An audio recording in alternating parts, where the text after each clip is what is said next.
Okay, well, here we There we go. go. Hello, hello. Thanks for anybody watching and joining today. I am so proud to be having a conversation with Monique, and she is going to share some very interesting information about what she is doing. I will do a little bit about, just say a little about her before I let her take over. She specializes in end of life and animal communication. I just love all these words. Soul coach, and she is a multi-sensory animal intuitive, mediation instructor, which I have a big uh, heart for because I'm a mediator, and ad heart facilitator. I can't wait to hear more about this, and also is working on a fantastic app called Petwise. And I would just can't wait to hear more about what you're doing. Thanks for joining me today, Monique. Hi, Jody. Thank you so much for this interview. I'm really happy to be here. Thank you. Thank you. Yeah. Yeah. Please So, tell me more about I know it's hard to know where to begin. yeah. How did you Well, end up in this? I remember I said I would love to hear about how you got into this to start with. yeah. So, well, my animals brought me into everything that I do. It wasn't that I woke up in the morning and I just decided I'm going to do all of these things. It was just a succession of things that I learned and that happened in my life. And then I just found myself doing it. Specifically, the end of life things. You know, you don't just wake up in the morning and say, "Oh, I'm going to work with death," right? You don't do that.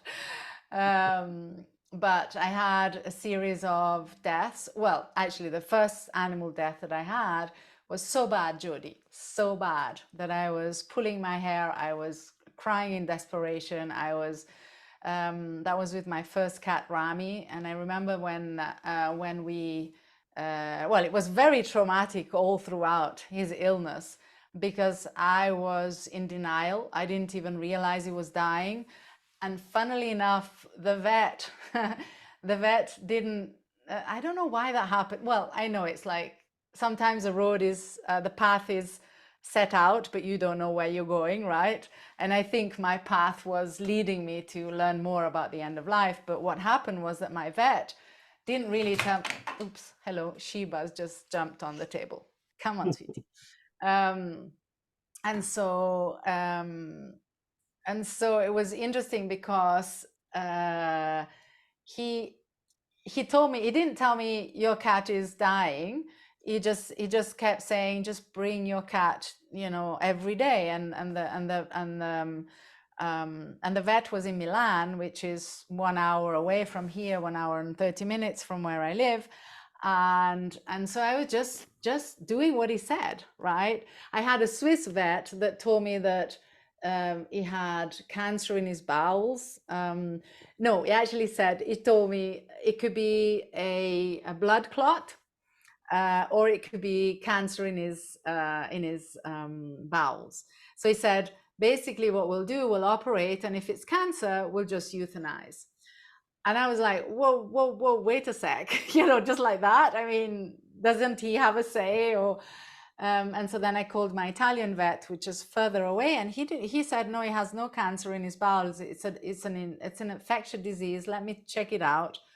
And I kept waiting for him to tell me what kind of disease it was. And I was just, in the meantime, he told me, just keep coming every day. We'll do fluids. And basically, Rami died whilst I was still looking for a cure for this incurable disease. And it was interesting because the day before he died, I said, well, did you ever find out what it was? And he said, well, didn't you look it up on the internet? I thought you knew. And I'm like, well, what? Anyway, you would say this is crazy that a vet would say that, but the reality was that through all of my challenges, I had to learn more about the end of life because I loved, like all pet parents, I loved Rami so much. And then all of a sudden, I was in this desperate despair state the whole time. I didn't connect with him anymore. Although I was like, if you ask me, I was in, total love. I was doing everything totally in love for him. But this love wasn't really, I now know, I say that the high frequencies of love, the love has a high frequency, right? Despair has a lower frequency, right? And so Okay. you can't share love when you're in despair. They're totally two different frequencies. And although we do love our pets to the moon and back, like I always say, the reality is that when we are in despair, worry, and all of those lower emotions, we really stop connecting with them. And so effectively the result of that is that my cat's end of life was not a happy one. And it just stuck with me the whole time. I just said, okay, I remember just thinking, where did the love go? I know I loved him, but it's like, where does my expression of my love, where did it go? Um, Very and I said, haunting. it's not normal. Yeah. Yeah, it feels haunting. It sticks with you. Yes, yeah, it does. And so, but then that was how I researched. I researched high and low and synchronicities. After a deep moment of crisis, synchronicity brought me to a book of an Italian vet that he went into veterinary care like most vets to help cure and help pets, right? And then he ended up having to do euthanasia every single day. And so he was at night, he told me, he said, I was crying. I'm a man and I'm crying every single night. And so he said, and then Tough again, profession. yeah. And then in his life, he had some clients that came again, synchronistically, one after the other. There was this woman that came in and said, how's my cat? And the cat was dying. And he said, okay, do you want euthanasia? And she was like, oh, no, no, no, no. I've just prepared a nice basket in front of the fire because it was winter. And he said, and he'll just sleep, and he'll just die there. And he was horrified. It was like, what are you leaving your cat, to die? And then synchronistically another woman came in, more or less the same story, and he started to think about this. And then what ended up was that after studying a bit of end of life things, and he basically started to have the courage to suggest to people that maybe there isn't only euthanasia, right? There is also natural death. But in order to do natural death, we have to take away this stigma that is attached to natural death, which is it's painful, and it's a horrible death because it's long, and it's, yeah, there's a lot of things There attached is, to all of that. yeah, there's a Yeah. lot of stigma to it. I agree. So Yes. basically I took courses with him to understand a little bit more, and in his courses I also learned about how the end of life is a process. And in this process, if we learn about this process, we're not only helping our animals die peacefully, because of course we don't want them to die in pain. Absolutely not. Nobody wants that, right? So it's not about saying, oh yes, I want natural death because I'm natural, I want everything natural, and it's like, I'll just leave my dog in the corner and just let him be in pain. No, that's not what we're saying, right? It's like about really truly learning what the process is, so that we know when to run to the vet because it is pain, right? Or Yes. when to Yes. ask for help, and when the best solution is actually to stay with our pets in the loving environment of their homes, and just allow their bodies to naturally to go through this process. And so whilst they're like preparing in this time, because I always say it's like birth, right? We just don't appear in this life. It takes us 9 months, and our mother's bodies knows exactly how to create a little heart that is beating, the lungs and the feet. And we're not going like, okay, hey husband, let me create the heart, right? No, we have no idea of all of that. There's an intelligence within our bodies that knows that. And it's interesting because we feel that there is that intelligence, but then all of a sudden we feel that without our intervention, things cannot happen, right? So at the end of life, that intelligence is still there. It's with us at the beginning, it's with us throughout our lives, but it's also there at the end of life. And that intelligence knows that pain is not needed, because pain is a signal to say, hey, take that that hand away from the fire, right? And at the end of life, the body knows it's dying. But of course, we need to learn. We need to learn what is pain, what is not pain, and the process to know that. Um, yeah, I think I went off on many tangents. I'm really sorry, Jody. You know what? um, No, actually, that's all awesome. And I just would like to add, I mean, I don't know how much you use the word palliative, but I have done tons of palliative care yeah, for human yeah, throughout my career. I think right in the beginning, without even knowing what was going on, we were doing it and helping people. I was definitely, doing everything for comfort and I yeah. totally agree. Yeah. And I'm glad that you're doing this. It sounds like he was quite the mentor. He has a book. He wrote a book, you said? Yes, it's unfortunately it's all in Italian, but you can find his YouTube videos that I have English translation. So I will give you the name so you can put it in the Yeah, underneath. yeah, Yeah, that yeah, sounds yeah, very yeah. interesting. And so Stefano he made a big Cattinelli, that's impression his name. for you. He made a huge And so impression. sorry, and this is what I wanted to say. What Oli um, so it's not just the intelligence of the body, because as a vet, of course, he knew a lot of things, right? So he was able to understand a lot of things, but also what he realized, and this is his specialty, is about these emotional dynamics which are happening between us and our pets. And like there is a reason for them to be to that we chose that specific pet. And he says that they come with gifts, right?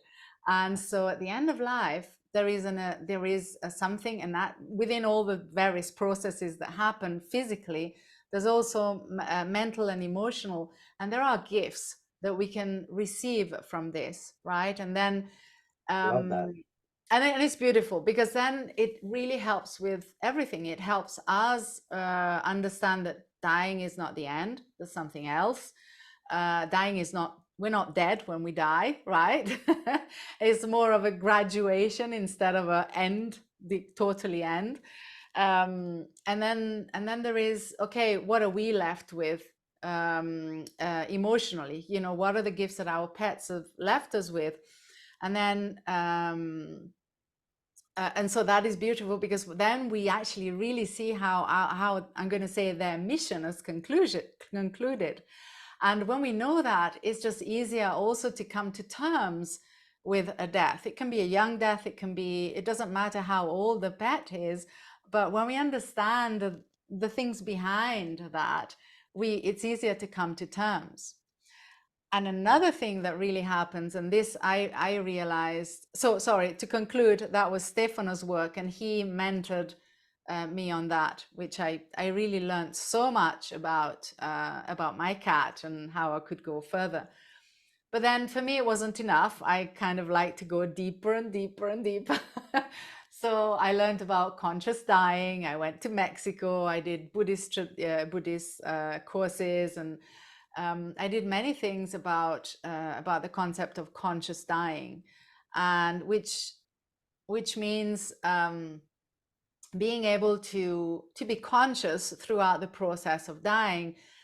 And it made me smile, because one of the facts of conscious dying is also being aware and allowing for these transformational gifts that come through the process of death to see them, to witness these miracles, right? And I'm going like, wow, that really connects with Stefano, Stefano's work. So all the things started to connect. There was like, oh, look at that, different names, different things, but there was so many connections. And what So I it's amazing. realized, yeah, sorry, I'm so excited Just it about my started work. going, no, but it sounds like it started to make sense together. Like it all kind of fits together like a puzzle. And yeah, it sounds like an amazing journey. Yeah. And in fact, to help me come to that puzzle part, it was my Great Dane Daya, well, my mum's Great Dane Daya. She went during her end of life. I remember she actually stopped walking. And then she just sat on her cushion, and then we were like, okay, what do we do? We called in the vet, and the vet said, well, euthanasia is the best thing. And I asked her, I said, oh gosh, is she in pain, right? Because we need to know if she's in pain.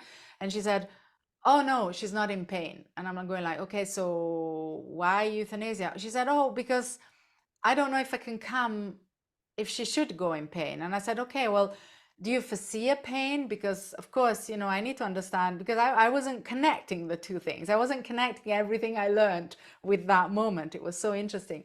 And she said, well, she could get, and then she listed a list of coulds. And I'm going like, well, well, yeah, I yes, I could, cross the road and get hit by a truck.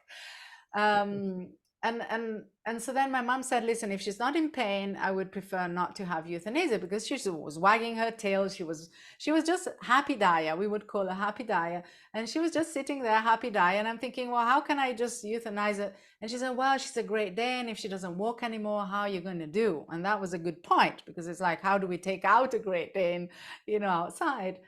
But we managed, we managed as all techniques that you can have to do that. And then it was just, she taught us step by step how it goes. And it was interesting because she then she was doing everything so much in a linear process. And I always say to my students, it's never a linear process. You can have this process starts, because there are many different processes that start. And it's like, okay, this process can start, and then this other process, and then, but sometimes they're jumbled up. So you have to have that awareness to recognize them and understand. Well, Daya didn't do that. She did it like, I'm opening this process, I'm closing it, and opening this process, I'm closing it. And all of that, then everything came back to me. It was like my doula, my human doula studies, mixed in with all my Tibetan, all of my conscious dying studies, and all of these different things, because they were completely different in ways that they were explaining this death and dying. And then I was like, oh my goodness. And then I remember running to get all of my notes, and I had all of my notes out. And I was with my mom, and I would say, I think that maybe after this should happen, right? And boom, it happened. And then something else happened. And I said, well, I think now we should prepare to do this. And boom, it happened. And my mom looked at me and she said, Daya's reading your notes, right?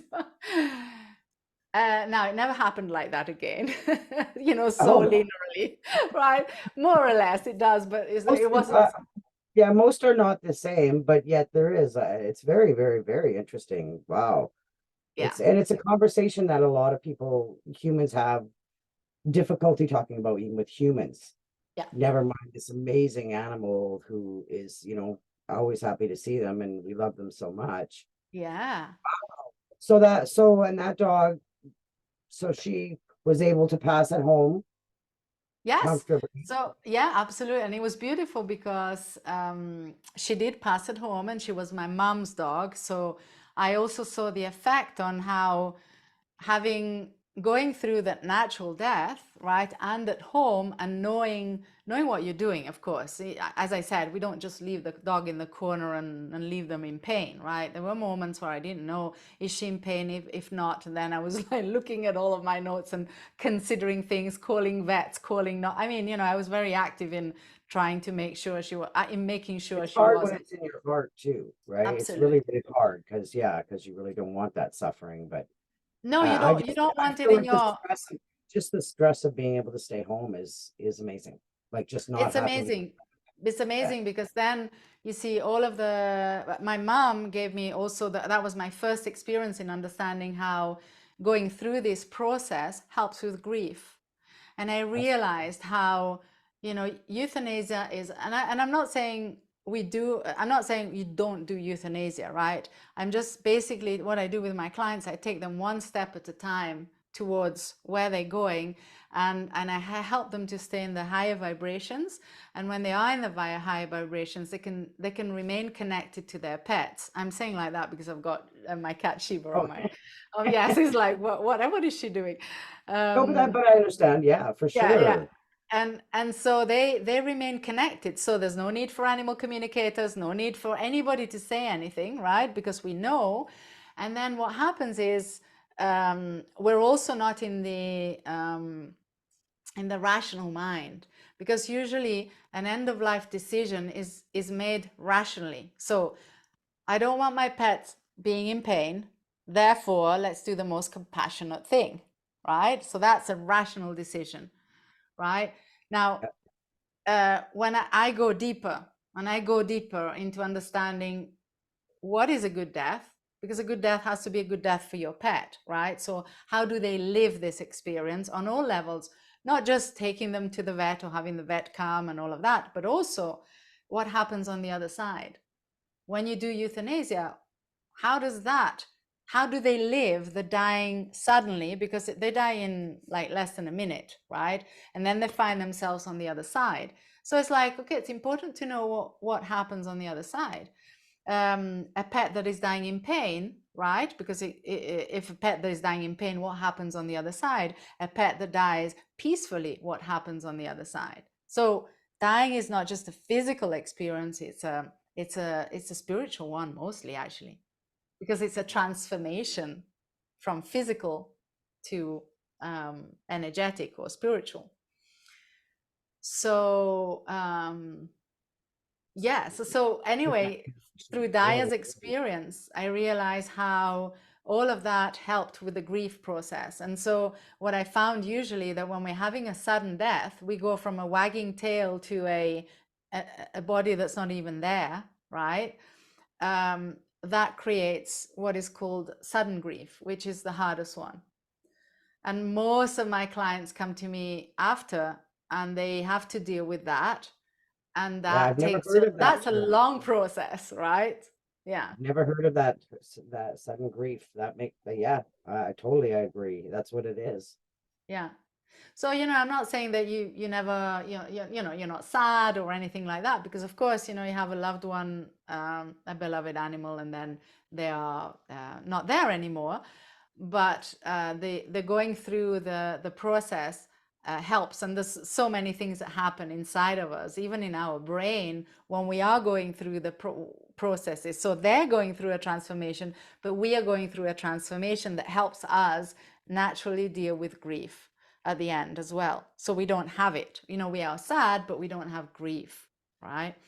And so I find it fascinating. And I think that It must be able to help a lot of people. Yeah. Sorry. yeah.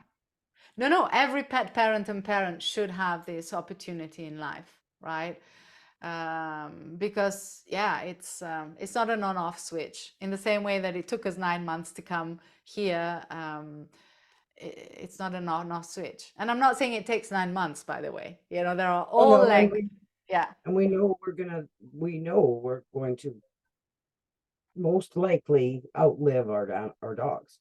yeah, yeah, We know, I have one that's turning 11 this month, and it's bothering me a lot because I yeah, haven't had any of these little ones live past that. And yeah, when you think about that, and it's very tough, and especially if they're suddenly gone, yeah, which I think happens a lot. I, yes, I feel like that happens more. That must be one of the most common things that people go through with their animals, right? Suddenly they're sick, and then yeah, they euthanize, or yeah, yeah, it happens. Um, yeah, so I'm just looking at my cat Shiba. Do you know that you're on a on a that's dog okay. show? Yeah, is she okay? I would say that I learned a lot of what I've learned about animals, and communicating with them. I was cats who taught me first. Yeah, okay, yeah. So you're fine. Absolutely. Cats are amazing. I have to say I honestly sometimes think cats are smarter than dogs, because yeah, cats are like, what's No, in it for me? And dogs are just right there. What, right? I th You're right. No, you're right. I feel that there's each one brings something different, right? Absolutely. But you're totally right on what cats bring, because cats definitely bring that side of, of honoring who we are, and being unapologetic of who we are, and our and our wishes, right? Because usually we don't. We kind of do what more like dogs, right? You know, we sit when they tell us to sit. We are good when we're good, and all of that. Cats are going like, "What? No, I'm who I am. I want to be who I am, but I love you, right?" Unapologetically. Yeah, unapologetically. Yeah, yeah, yeah. So, uh, but it's yeah, no, it's really it's really important to learn about this. I always say it's like we are responsible for our pets. We love them so much that we go to great length to find the right food, find the right training, find the right, you know, levels of training, like you know very well, and Million uh, toys and clothes and beds and everything, right? And so we there's like a responsibility that we have towards them. But it's very interesting because the last phase of life is not treated as a responsibility. We kind of give over the responsibility to somebody else. And I am saying to people, hey, you can take that responsibility back. So in the same way that you know how to feed them, and you want to feed them the best food, and you want to you know, take care of their health and their emotional things, challenges, why not take the responsibility for their end of life? Because that is life too. And actually, that is a very, very sacred moment. That is a place where we bond even more than throughout the entire life. The love that I have felt in those moments, if you're able to stay in the right states, the love that you feel is a love beyond the love that we know. It's like an extensive love, right? It's a boundless love. It's more of the love. You see, when they're dying, what happens is they're raising their vibrations to match the vibrations of where they're going. And so what happens is we're enveloped in these vibrations. And so if we are just with a few tools, if we're able to hold that space as well, then we are so connected, like so connected. And at the same time, we are feeling this love that creates a bond that actually continues to the other side. Because going back to my mom, she was able to keep connection with Daya on the other side as well. And we're not talking about, she didn't do any mediumship courses, she didn't do any animal community, she doesn't even know what animal communication is, right? It's just like a natural thing. And I think before you referred to it's difficult when it's our own pets. They say that a lot as well when they're talking about animal communication, how it's difficult. Well, the reality is if we take that mind belief away, we realize that we're all already communicating with our pets, not with others, with our pets, right? They know exactly. We know when our cat wants us to open the door, you know, or the dog doesn't want something or wants something, right? We know that. And if we're able to be in the right state of mind during the end of life, oh my goodness, we are so connected, so connected, because we are so attentive, so present, because we want to make sure that they're okay present. on all levels. We want to make sure that they're okay. And so because of that, the bond deepens. And so, yes, my mom was able to keep communicating. She was doing it through dreams, but before the dream state, it was like that in between state. But even with the cat that just died right now, it was interesting, and that's another story because Shai, her cat, just died last week, and she died like one day. She was actually making like yowling sounds. You know, she was going yow, you know, and so immediately, right? Even for an expert like me, all these years of study, I go like, okay, we need to make sure that it's not pain, right? Because that's the first thing. And I think these are the experiences that I think make vets or people say that dying is painful, because when these things happen, then that's a. But when you know more and when you can distinguish part of the process, there are certain things that make animals vocalize. And the vocalization, if it happens to a non-dying pet, I would say rush to the vet yesterday. Don't wait. Go. You're already too late. Go, right? The vet needs to help you. But in the end of life, there is a part where they no longer feel pain, no pleasure. And if you can ascertain that that is the place, then you know that those yowls are something else. And then there is something else that happens in the end of life that is called, that it happens in human end of life, and you may know this, is called terminal agitation. Uh, And that, you know that? Yeah. absolutely. Yep. Yep. And so this terminal agitation happens in animals as well, not all of them, sometimes. And that's what Shai was doing. And it was like it's like they don't know, they're transforming. Their body no longer works, well, starts to no longer work, but then their energy, their spirit is becoming bigger and bigger and bigger. So they're going from this extended I am omnipresent state, right, where they don't feel pain, they don't feel anything, they you know, everything is amazing. And then they come back to the body and they go like, whoa, wait a sec, where was I? Was I here? Am I here? Am I there? And they're confused, right? There are a lot of things that are happening during the terminal agitation, and there's a really long list of reason for this to happen, but none of them is pain. None of them. If it's that, now I'm not saying it's always that. It's And we important to know. definitely would assume right away Yeah, we think yeah, and it's that. good to assume.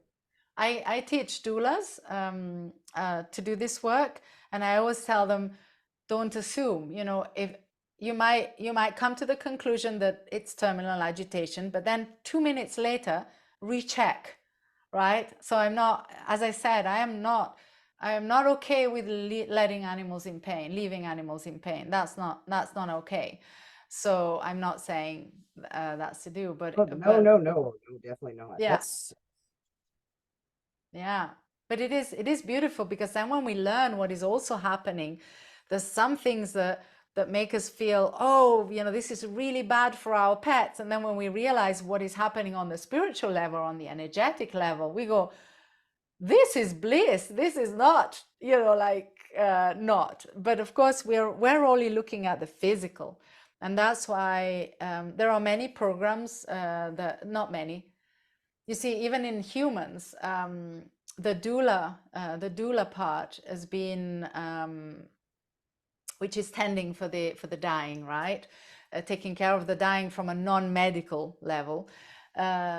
This figure is, I'm going to say, a new figure, right? Because we usually have people in hospitals and then they die, or we have pets that, you know, that are end of life and they get euthanized. So this doula figure comes in. How do we care for our dying, right? In throughout between, that because process. let's face it, vets and doctors really don't have time. It's not their job.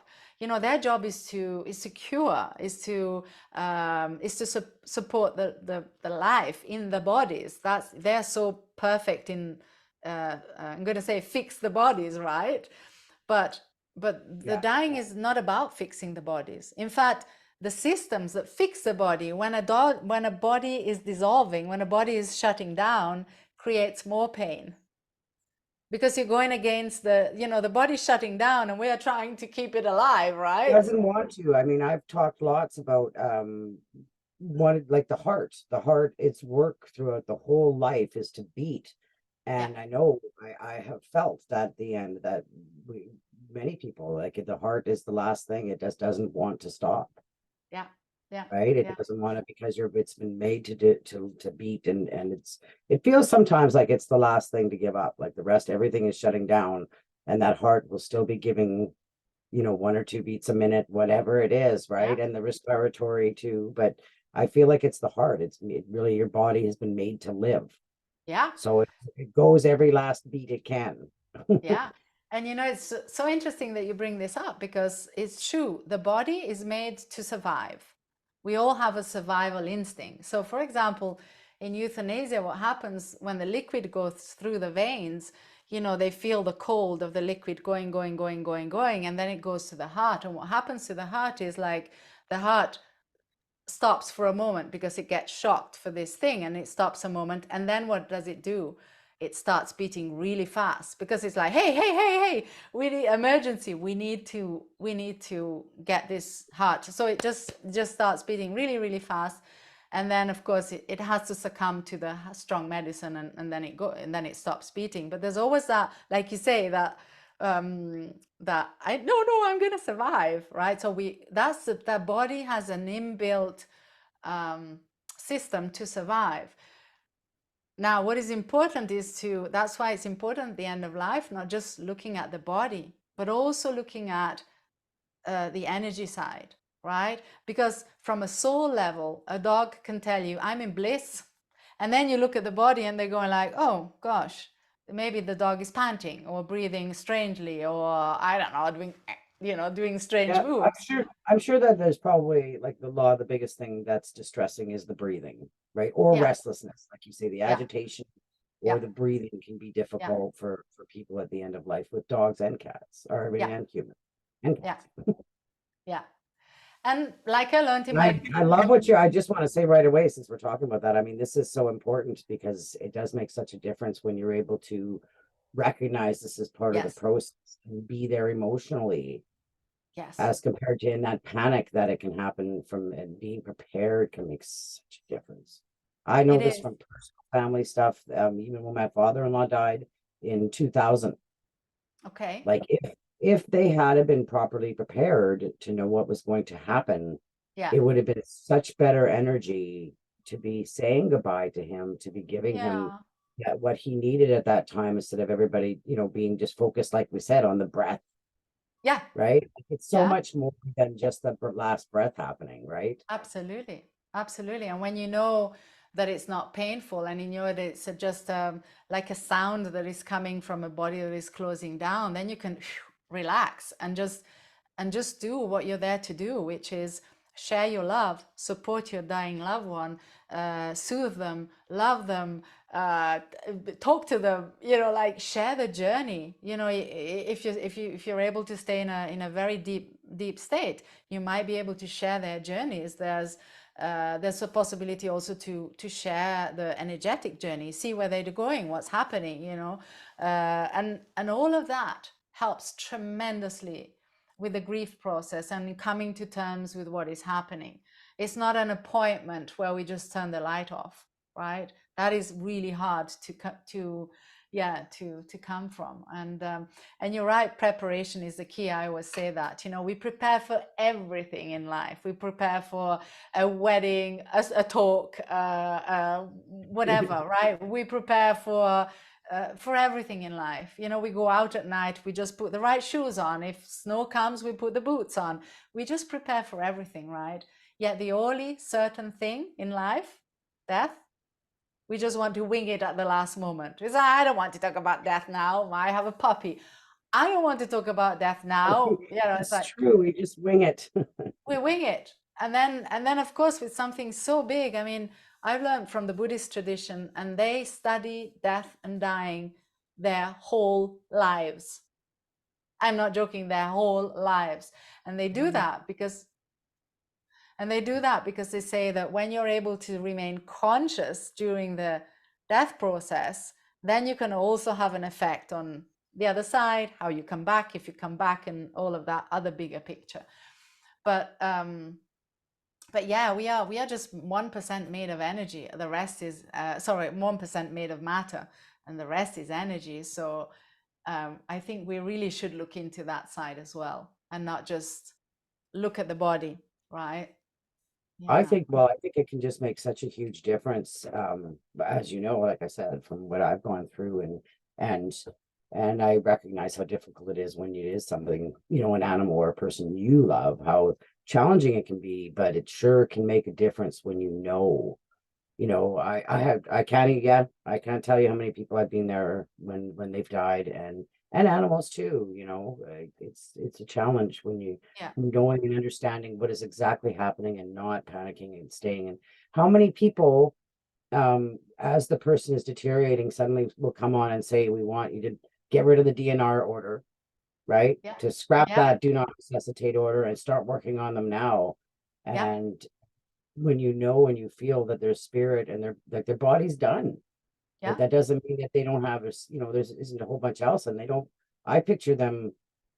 I picture them seeing people doing that stuff when they're so dope shouldn't be done, Yeah. right? I Yeah. can actually picture the person looking down at their body having this stuff done, and it's like, why are you doing this to me? This is Yeah. could be a quiet, peaceful time instead of calling an ambulance and Oh my even think. goodness. Yes. I've Thank you had a for friend, that. I have a very dear friend who died in an ambulance, and it still bothers me that Yeah. I wasn't able to be there and help support them and just let her be comfortable at home. That's all she wanted, Absolutely. and I don't think it's unrealistic.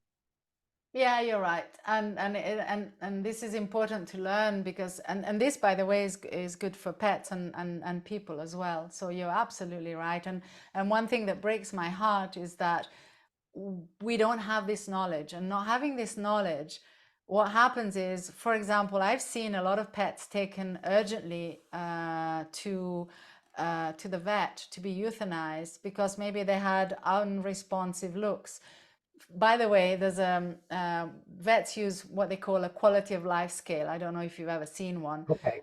where it says, decide whether the quality of life is good, and then based on that, you decide whether to euthanize or not. Well, I can take each one of those points, and I can tell you like a reason that is part of the process, and why it's not something about, it's not quality of life, but it's part of the process of closing down, which doesn't involve pain, right? But what happens is when I see a lot of pets being rushed to the vet, and like your friend, dying on the journey, dying on the table before, and the problem is not the dying, because they are dying anyway, right? The problem is the how they are dying. Because one of the things that guarantees you a good start on the other side is a peaceful death. And Absolutely. so, I and think that so, everybody deserves a peaceful death. Like absolutely, everybody deserves it. I, animals, oh my goodness, and they depend on us so much, and to be yeah, able to give that, as I've actually done both, also, of course, we've gone through many pets that have gone, yeah, and being there and holding yeah, them and giving them that energy can make such a difference. Yeah, absolutely. Absolutely. And so it's important, I think, again, coming back to the responsibility, it's a responsibility. It's not whether you do euthanasia or not, or whatever you do, because there's contrary to normal, the way the end of life is taken care of today, uh, everything is done in the same way. You have an illness, boom, euthanasia. You have that other illness, boom, euthanasia. You have this, uh, yeah, I created a program where I show people that each death is unique, because each pet is unique, each person is unique, each experience is unique, and when you put everything together, you see that each end of life is different, right? Even with the same illness, you will have a different dog, you will have a different pet parent, you will have, I mean, there's so many. And so it's important to be able to navigate this, and you can't have one solution for all of this diversity, all of this uniqueness, right? You have to have it modeled to the individual if you want to help the individual, right? It's like, I don't know, you go to a Jew and you tell them, do the I say it in Italian, Hail Mary. You don't tell to do a Christian prayer to a Jew, or they will go like, why, what? Well, no, I'm waiting for somebody. It doesn't work, right? We can't force one way on on everyone, right? And so then, so it's not how we do it, is how we walk this journey. It's how we walk this journey. And then what I've seen is that when you walk it in a certain way, and you walk it consciously, the end of life journey, you walk it consciously, then what happens is that, I mean, I haven't had to use euthanasia ever again. I don't start by saying euthanasia no, but then I walk this journey, and then like, oh, okay, peaceful death. Oh, okay. Oh, okay, peaceful death. Oh, okay, peaceful death. And so, but euthanasia is always there as a solution. there are some of my clients that get to a certain point and then they can no longer deal with it, right? Yes. For some reason, which is fine, Everybody right? seems to handle Yeah, it very uniquely, yeah, for sure, yeah, for yeah. sure. Do you bring that up with people? Like, you must talk about, like, coming to this point, you might suddenly say it's too much, and we have to just change the plan, kind of thing, or No, because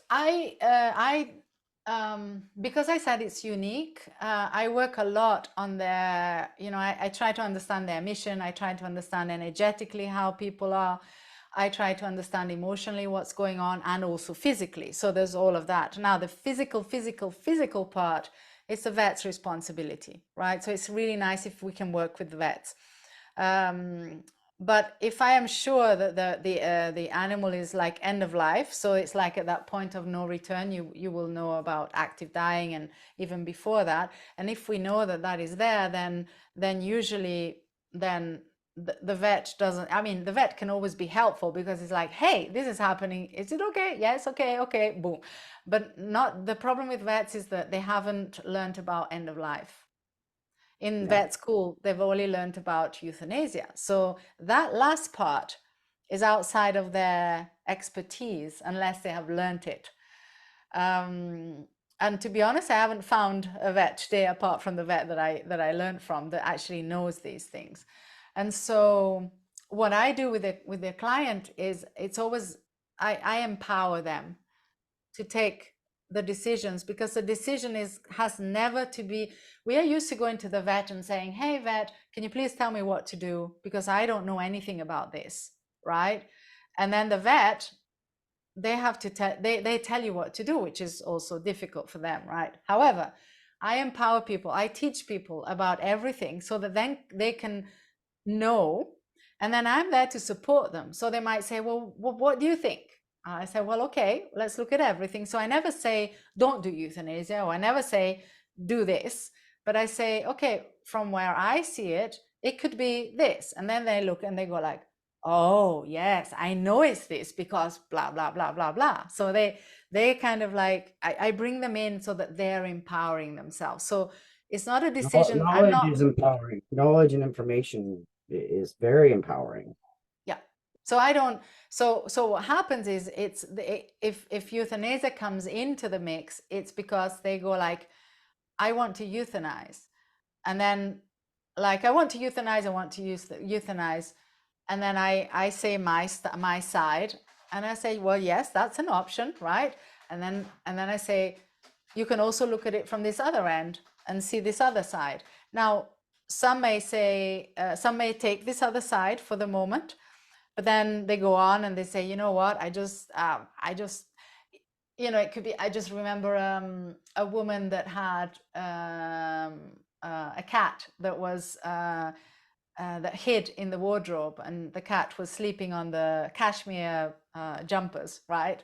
And she would usually tell her butler to take the dogs and the cats to the vet to be euthanized because that's what she couldn't deal with it. She was too emotional. She couldn't deal with it. But it was very interesting because the cat basically hid, right? And then she discovered that she was on the cashmere jumpers, and she went, "Oh my goodness, my jumpers!"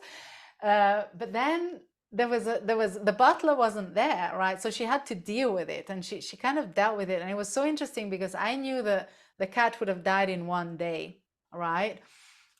From what I and by the way, I wasn't connected directly. I was connected with the sister. So the sister was telling me what was happening, and I was advising the sister, and then the sister was advising the other sister. And I said, okay, the cat is going to go in one day, but unbeknownst to us, on that day, the woman could no longer bear it. There was something she'd already went 3 or 4 steps ahead of what she would have done, but like tell the butler to take the cat to the vet to be euthanized. She actually let the cat sleep on her cashmere jumpers, which was beautiful, right? It was just like lovely. Ah, Yeah, so loving. And then what happened was there was that point of no return. She was like, okay, now I need to do something. Now, of course, she didn't know about. I wasn't in contact, so I couldn't explain the whole thing. If she, you see, I don't push things on people. So if they want to learn, I tell them everything, right? If they don't want to learn, it's fine. They have their own way. But anyway, she took the cat to the vet, and I communicated after with the cat to be euthanized. And I was like, oh my goodness, in one day you could have died on the cashmere jumpers, right? And the cat was, no, I'm perfectly fine, because she made two steps forwards in, she was such a big, I was feeling so much love from her, and it was fine because of that. So But she was that's given why. that Yeah.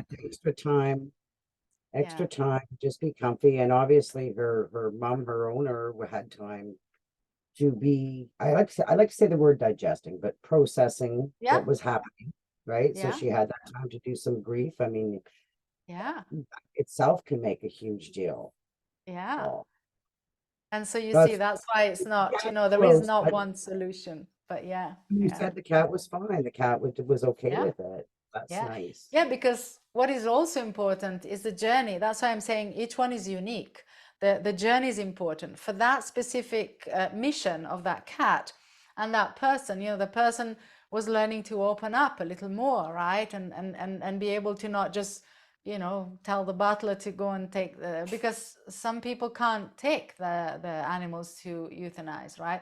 But she was already, and life made it that the butler wasn't there that day or those days. I don't know what had happened, but it's like all of these synchronicities happened for which she had to, face it. And then she faced it, and this happens so much even with my clients. It's like, oh, I will never do, you know I don't want to do that. I will never get there. And then what happens is they're there. And then I went, oh, well, actually.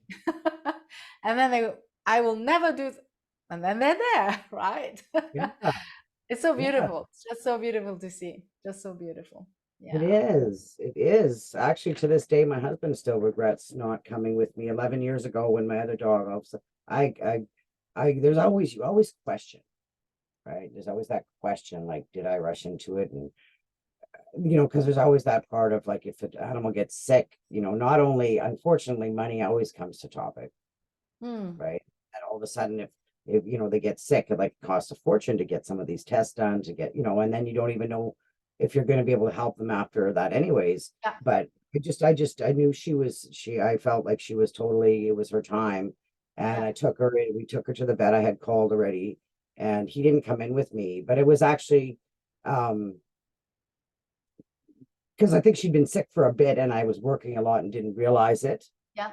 Yeah. Like I think that we missed something there. But anyways, I took her in and they just sedated her a bit, and then they went into it. I went into a nice room with her and sat with her for quite a Yeah. while, and the candle, and it was very peaceful. And then they came in there and euthanized her, and I know my husband to this day regrets it. Yeah. But I feel pretty comfortable with doing it that way as compared to some others. Yeah. Although my Yeah. last one put to sleep in my jacket, I was holding him. Okay. And Yeah. they Yeah. Yeah. Yeah. and the actual initiative sedative, he was almost gone. Like it was Yeah. his breathing. His breathing was a real problem. A little chihuahua, right? Yeah. But it felt quite peaceful. It got to be quite messy, but Yeah. that's Yeah. okay. That's okay. Yeah. I have Yeah. a lot of good memories. It's so tough, and of course, just being able to do it at home, and then how hard it is for vets, like if they're expected to come, to Yeah. be euthanized and stuff. It's always just a rush, and you got to go. They're Oh my not even goodness. Yeah. yeah, they're not even allowed to spend that time much that I'm sure Absolutely. they would Yeah. like to.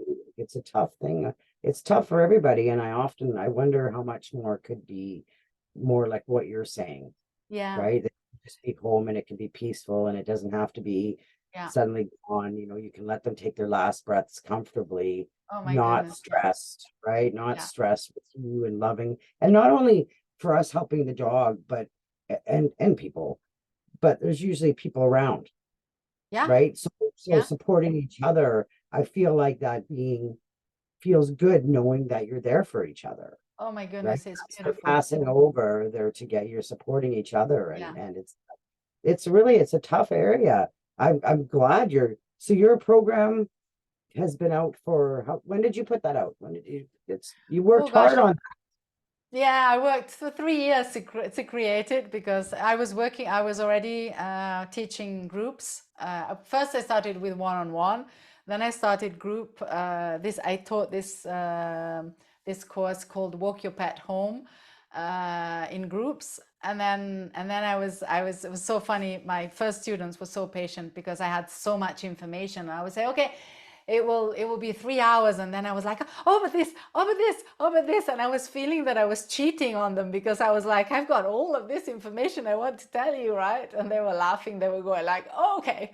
And they were so nice because they stayed for 3 hours, and like without wanting to go away. So it was really nice.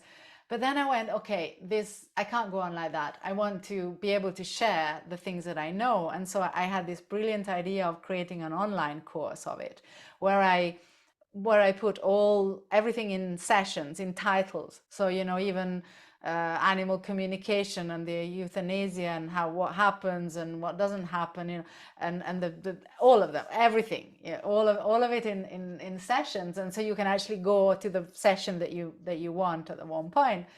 But that took me 3 years because I had to learn how to film myself, which I did not like. I had to learn how to, it took me ages to write it because I was like, where do I start? Because if you have a client, you start from what the client tells you, and it's easy to then take one step after the other. If I'm randomly talking to many possibilities, like where do I start? What do I start? What's the big? Oh, It's I always so changed. much easier with one in front of you. Absolutely. That's what And so I'm then finding. I had to, come up with all of those, and I was constantly changing it. And I think it's like something like more than, I don't know, 82 sessions. So you can imagine, I couldn't read the whole course in one day, 24 hours. It would take me 3 days to read it. So then I was like, okay. And then I would forget oh gosh, it was a big thing. And then I had to edit it. I did everything myself. And so during this period, I was busy teaching the live classes still, like busy creating it. And now I've just finished it. So it's like, I think 6 months, oh no, maybe not even that, the new version is out, and it's online. Beautiful. And I see you have the first part of it is, sorry, excuse me. The yes, first part of it is it's like you free. got offer for people to come and see for free. Yes. And I I was do. looking at it. It's fantastic. Yes, thank you. Because Really. I want to offer that because, as I said at the beginning, it's difficult for people to understand that they need it. Because we're so used to, waiting until our pet doesn't walk well anymore, and then all of a sudden going to the vet and then allowing whatever is said to be the end of our relationship with our pet. But our relationship is a loving relationship, and I feel that responsibility is ours. We should at each step know what to do. And so it's like something new. So people tell me, oh, but if I learn about death now, will my pet die sooner because I'm calling death? Or, my pet is young and I don't want to speak about death. Well, I can tell you that the course is divided in two. The first part is all about learning about the various aspects. There's many things in there. There's beliefs and fears and death, good death. What is a good death? And I go deep into natural death, euthanasia, and so many other things. And that is, and also all of these things help to live a better life as well. I know, not specifically talking about euthanasia, but everything that is in the course, in the first part, helps to live a better life. And you can apply all of these things onto your life because it's a way of living. It's a different way of living. So you can deal with any challenges that come up. Gives you a And different so, appreciation too. yeah, yeah. And then Value, it adds works. value to life, adds Absolutely, absolutely. It's about going deeper, understanding why certain things happen, understanding why our brain thinks that is reality. What's a perception? I mean, honestly, it's really. I remember during COVID, I remember that I thought, well, you know what? I can change the word end of life and put COVID in, and it's the same thing. I would have a COVID course, whatever, right? And that's how. But then my students would come back to me and say, you know what, I had a problem with my sister the other day, and I said, did you apply that thing that we do with the, and she went, really? I said, yeah. And then she called me the other, next day, and she said, oh my goodness, it worked. Right. And But helps so with lots of different aspects of life. yeah, yeah. Not just So individual. that's a reason, but that's the famous preparation you were talking about, right? Because we can't expect somebody to have the love of their lives being, breathing like heavily because they are dying all of a sudden, right? Or the vet just gave us a terminal diagnosis and go like, oh, I'm calm. Well, hell no, I'm not calm. I'm distraught. I want to die myself. That's how we feel. It's normal. So we have to look at train? How do we train to be able to reach that state? Because it's really important to have the tools. And then the second part is all about that last phase of dying. And so that's how I teach you, okay, this is this phase, this is going to happen, this might happen, and all of these things. So you have slides, you have the little videos and everything, and you can just, you can use that, you can, look at it once, but certain parts will be really useful when you're sitting next to your dog and your dog is doing something and you go like, whoa, what was it? Boom, boom, boom, boom. You look at it and you go like, oh, okay, I need to call the vet. Oh, no, I don't, right? And so you have that understanding. And then I go deeper because I also help how to connect afterwards, how to keep connected, how to, what happens after the last breath, how to prepare for a good death, but also afterwards. And so that's all in the second part. Uh, oh, hello. You're getting kisses. How That's lucky you Herbie the are. love bug. Herbie Yeah. the love bug. Oh yes.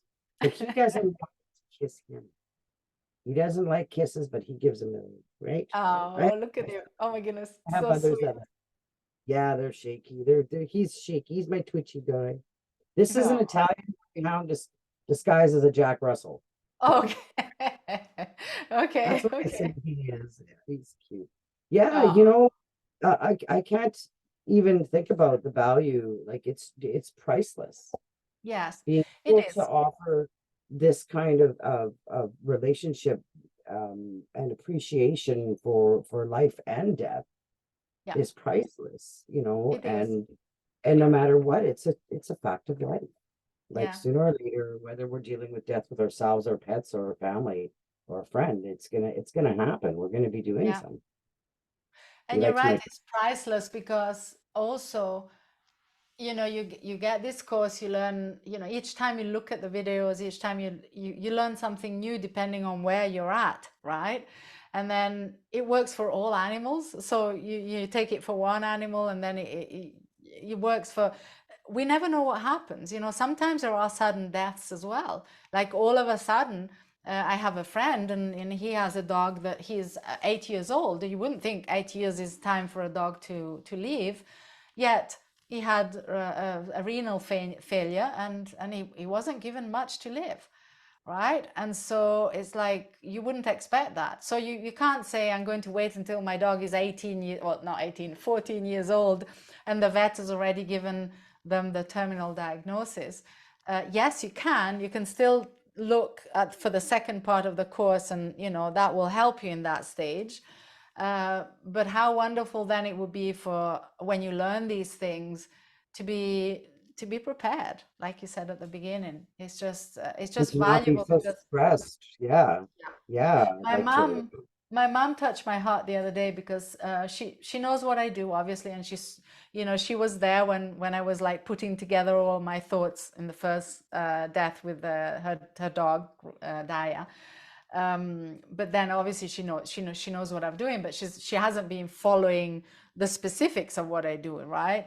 So when I was helping her with her cat Shy the other week, at the end, as I said, she was crying out, and then we discovered it was this terminal agitation. So we were able to help her with it, right? So without any rushing to the vet, it was just we were able to help her. So she stopped, and then the way Shy died was so peaceful. like so peaceful. It was like she was just there, she was looking up, and then all of a sudden she crossed her legs, as in, okay, I'm just getting comfortable, right? And then she closed her eyes and boom, she went.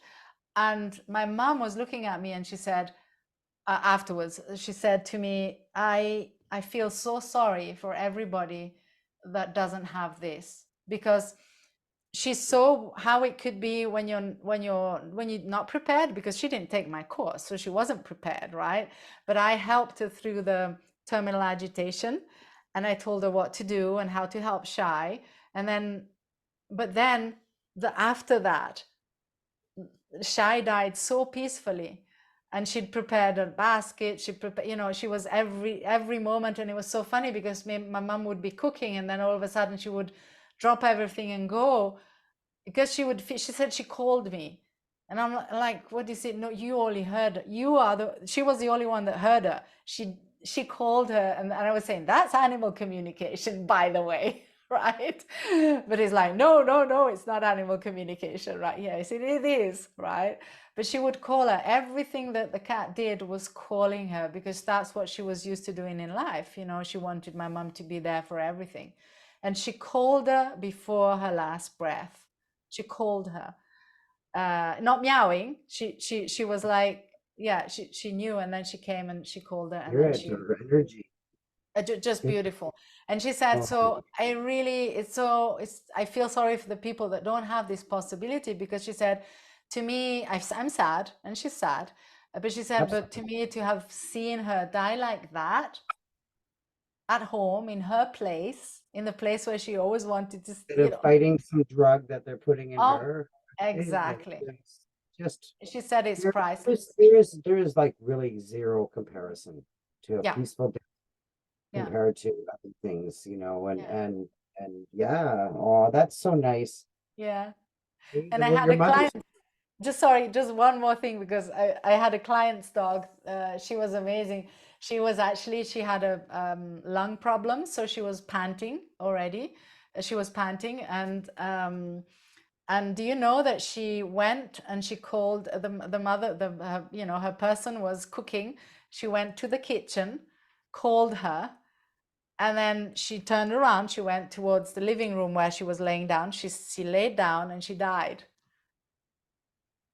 I mean, just like, okay. it's and and just being able to be there, yeah, and Yeah, being with them and not watching yeah, them. Yeah, it's not a nice thing to think about how much people do go through alone, like you yeah, say, right? yeah, Animals like going through the fear. I've always, my empathy side of me has always thought about how fearful it must be for them to go, yeah. to the vet and all of a sudden getting this, I Yes, mean, they never usually like the vet by that point. yes, They yeah, I'm sure many of them, the majority, know this isn't a good place often yeah, by that time. Or no matter what, they're feeling the energy, yeah, right?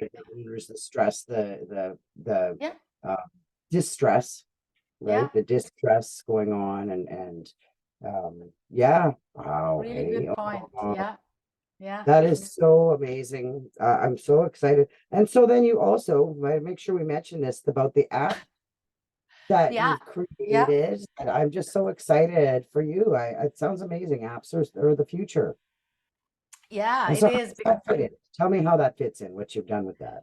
Well, you're going to be featured on the app at one point Definitely, with I'm your interested. I'd have services. to learn more even how to use it myself, but I did Yeah, look at it. And I was yeah. looking. So how does this work? Tell me more. Tell us So more. I created the Petwise app to be like a house, a roof where pet parents can go and find everything related to pets under one roof. And the let's say the essence of this place is that we don't look at the physical only, right? So in the training, we don't just say this is a bad dog, therefore it needs to be taught good behavior, right? So this is not the thing. We look at, okay, the dog is behaving like this. What are all the aspects around? What's the environment, the emotions, the mental the situation, everything around it? And you smile because you know what I'm talking about, right? So these will Absolutely. be the these will be our kind of trainers. I'm going to call them trainers because I don't know another word, but just so that's a common denominator. So even in end of life, like I've just spent 2 hours talking about, sorry about that, but I've enjoyed um, it. Don't be sorry. Oh, it's we look at all aspects. You know, there are I train doulas, and there are some pet doula certification programs out, but it's all about waiting for the pet parent to be ready for euthanasia, right? So they're only looking at the physical again, right? So again, it's about we need, and you know, and people look at costs, people look at this, people look at that, but I put a sacred at the beginning of my denomination because I was like trying to say, hey, we are looking at the energy side as well, right? And so, but that's with everything, with vets. So we have holistic vets, we have, you know, sound healing, we have all types of healings.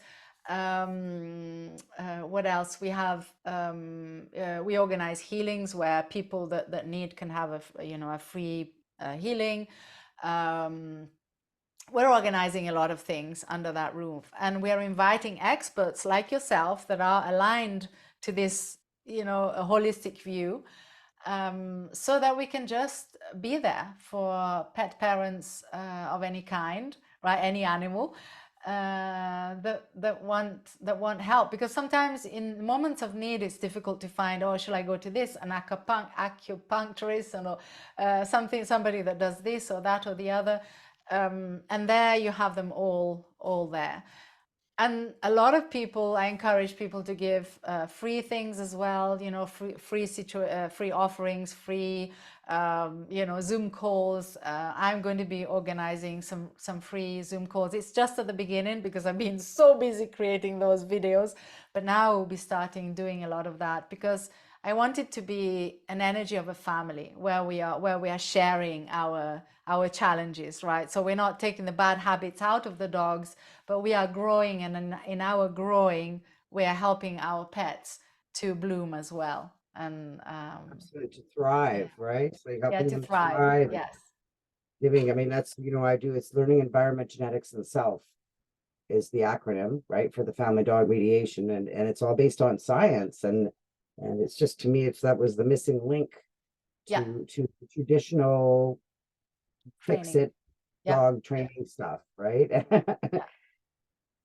And you get absolutely. it going like this. Yeah, well, I, you know what, I am very excited. We're going to be adding some links to the Yes. video, sure.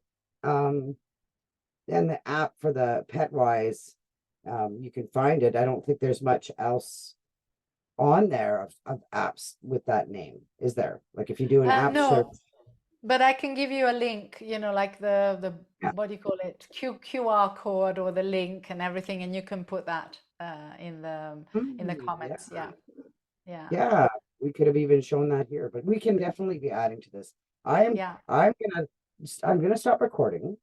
I Okay. so appreciate this. Uh, I think we could go on for a very long time. I have to say that many dogs and many pet owners and animals, I'll be very thankful for your expertise and what you're oh, adding to the world and to the relationship abilities. And that I believe that animals are just sitting there, they're connecting with us. They're waiting for us. yes, I they always say, are. waiting. Your dog is, you know, your dog is waiting for you. And Absolutely. I Yes. believe so. Thank you, thank you. We're gonna have links and comments in the write up for this. And yeah, Great. I'm just gonna Thank that's somebody wanting attention. Okay, so